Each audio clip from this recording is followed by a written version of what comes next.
Assalamualaikum warahmatullahi wabarakatuh. Perkenalkan, nama saya Desi Ratna Haryati, NIM 14014180097. Di sini saya akan menjawab pertanyaan UTS yang telah disampaikan oleh Bu Sami Asih, yaitu mata kuliah manajemen kelas.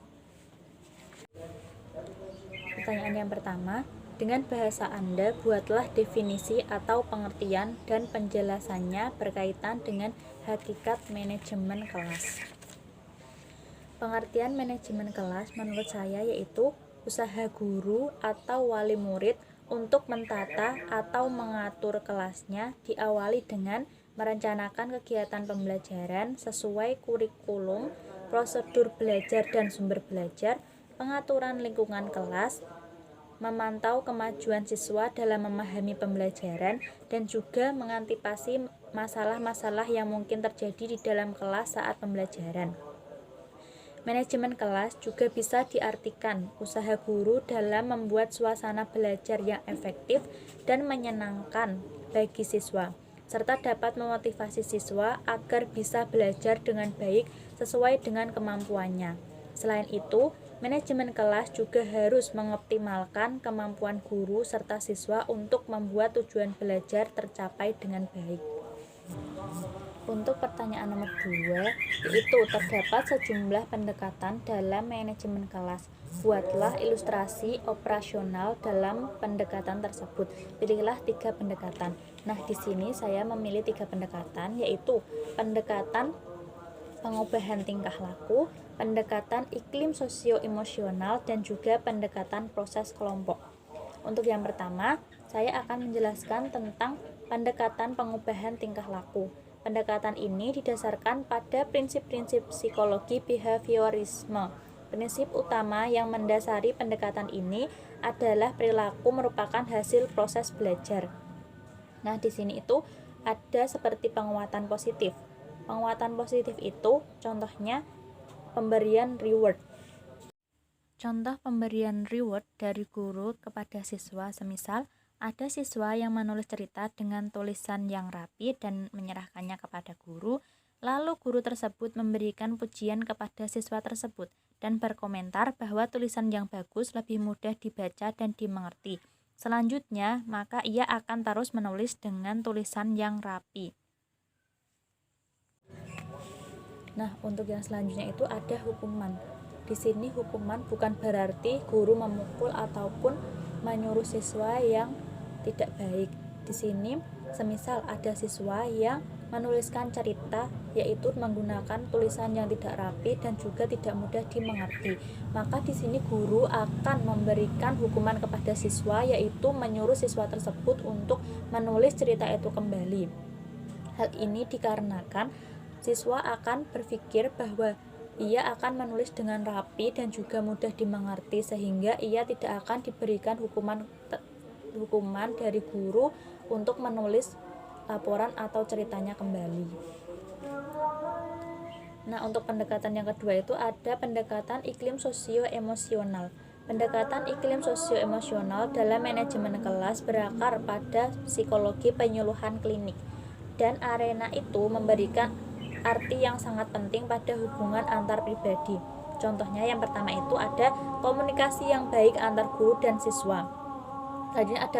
Untuk yang selanjutnya ada perhatian. Di sini semisal ada murid yang belum bisa untuk mengerjakan soal-soal ataupun materi yang diajarkan, maka guru akan menghampiri siswa tersebut untuk membantu mengerjakan soal dan juga menjelaskan materi-materi yang belum dipahami oleh siswa.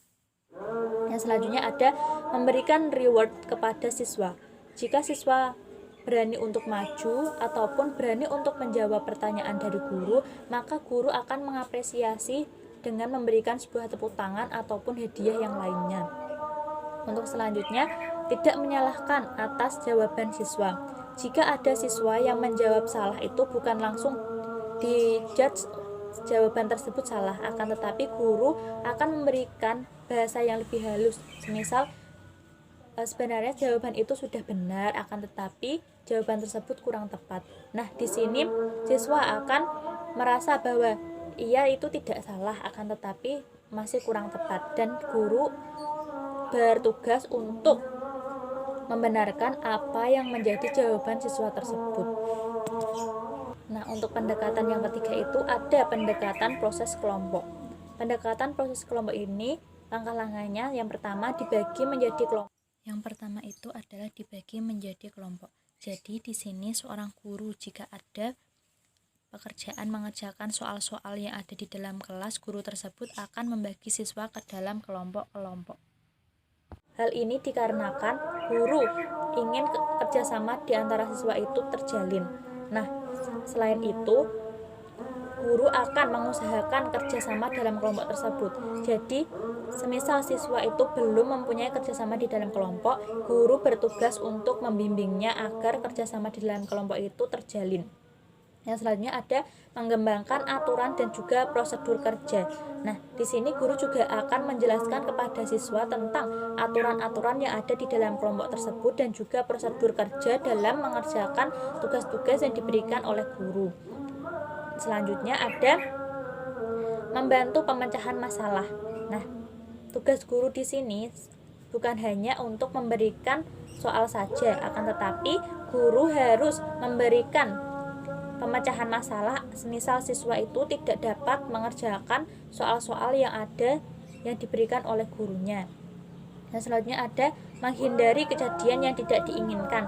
Misalnya, semisal ada perbedaan pendapat lalu siswa akan bertengkar. Nah, di situ tugas guru yaitu untuk mendamaikan siswa tersebut, memberikan pengertian bahwa dalam kelompok itu setiap pendapat itu baik dan juga harus menggunakan pendapat yang disetujui oleh seluruh anggotanya.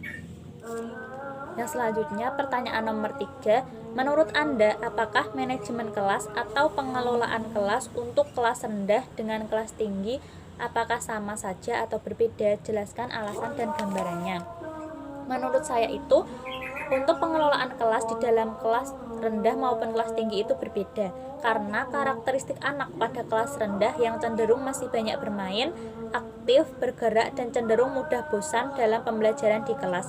Siswa di kelas rendah masih dalam masa kanak-kanak, sehingga guru harus mengikuti anak dan mengayomi anak.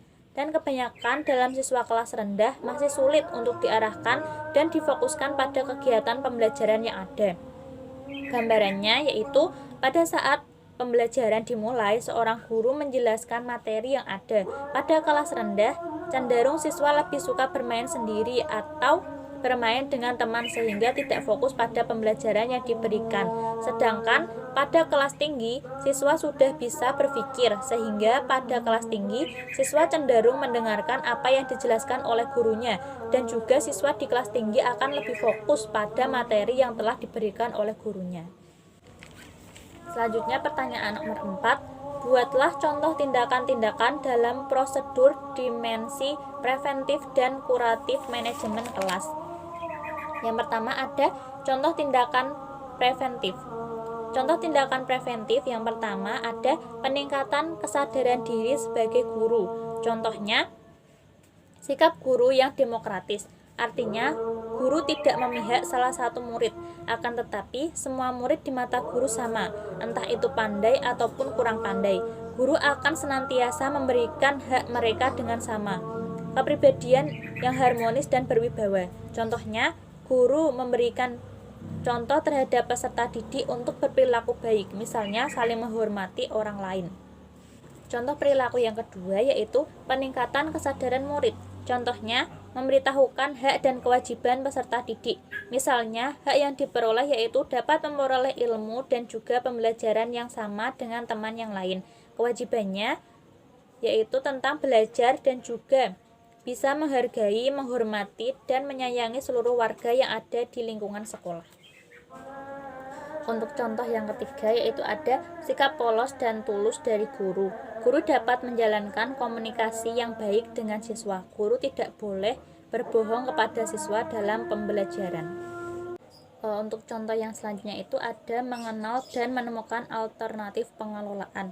Di sini ada beberapa langkah-langkah. Yang pertama itu melakukan identifikasi masalah peserta didik. Yang kedua, mengenal berbagai pendekatan dalam manajemen kelas. Dan yang ketiga, mempelajari pengalaman guru-guru lainnya, semisal guru itu gagal ataupun berhasil. Nah, untuk pengalaman itu bisa digunakan untuk guru di masa yang mendatang untuk pembelajaran yang ada di kelas. Untuk yang selanjutnya yaitu contoh tindakan kuratif. Contoh tindakan kuratif yang pertama itu mengidentifikasi masalah. Contoh mengidentifikasi masalah, jika ada siswa yang tidak mau aktif di kelas, guru harus mengetahui alasan siswa tersebut. Yang kedua ada menganalisis masalah. Contohnya, setelah guru mengetahui bahwa siswa tersebut tidak aktif di kelas dikarenakan ia takut dengan temannya yang lain ataupun takut untuk berbicara, maka guru akan melakukan penanggulangannya. Yang ketiga ada menilai alternatif pemecahan masalah. Contohnya di sini caranya dengan guru, setelah guru mengetahui apa yang dilakukan oleh siswa tersebut, guru akan membuat suasana kelas menjadi menyenangkan, yaitu dengan permainan, maka siswa akan ikut aktif dalam permainan tersebut, sehingga siswa akan aktif di dalam kelas, tidak pasif. Untuk pertanyaan nomor 5, ilustrasikan keterlibatan guru dalam manajemen kelas sehingga kelas kondusif untuk pembelajaran. Nah, di sini sebelum guru melakukan langkah-langkah pembelajaran untuk membuat kelas kondusif, yang lebih utama itu harus memastikan keadaan sarana dan prasarana itu dalam keadaan baik. Untuk langkah-langkahnya, yang pertama, saat mengadakan pembelajaran, guru harus mempunyai penjelasan yang menarik dalam materi pembelajarannya. Hal ini digunakan agar siswa tertarik dengan pembelajaran yang diikuti. Ketertarikan siswa dapat menjadikan pembelajaran yang kondusif karena siswa didik tidak akan berbicara sendiri dengan teman-temannya. Nah, untuk langkah yang kedua itu, guru bisa memberikan perhatian kepada siswa.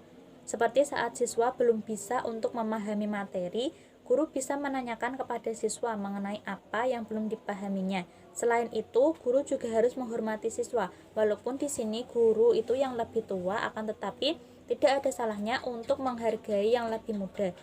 Di saat siswa berbicara ataupun bertanya, guru juga harus memperhatikan dan mendengarkan dengan baik apa yang diucapkan oleh siswa tersebut. Nah, untuk yang selanjutnya itu, guru juga harus mempunyai media pembelajaran yang menarik untuk siswa, agar di dalam pembelajarannya itu, siswa tidak merasa bosan akan materi yang telah dijelaskan. Untuk langkah yang selanjutnya ada tujuan pembelajaran yang harus dijelaskan terlebih dahulu, karena agar siswa memahami tujuan dari pembelajaran tersebut dan mengikuti pembelajaran dengan baik agar tujuan dari pembelajaran itu dapat tercapai.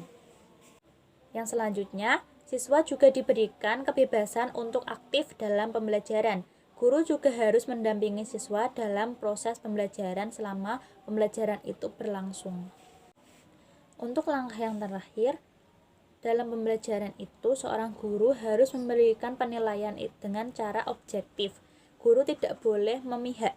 Jadi seorang guru harus memberikan penilaian sesuai dengan kemampuan siswanya, bukan karena guru tersebut kenal dengan siswanya ataupun masih kerabat dari siswa tersebut.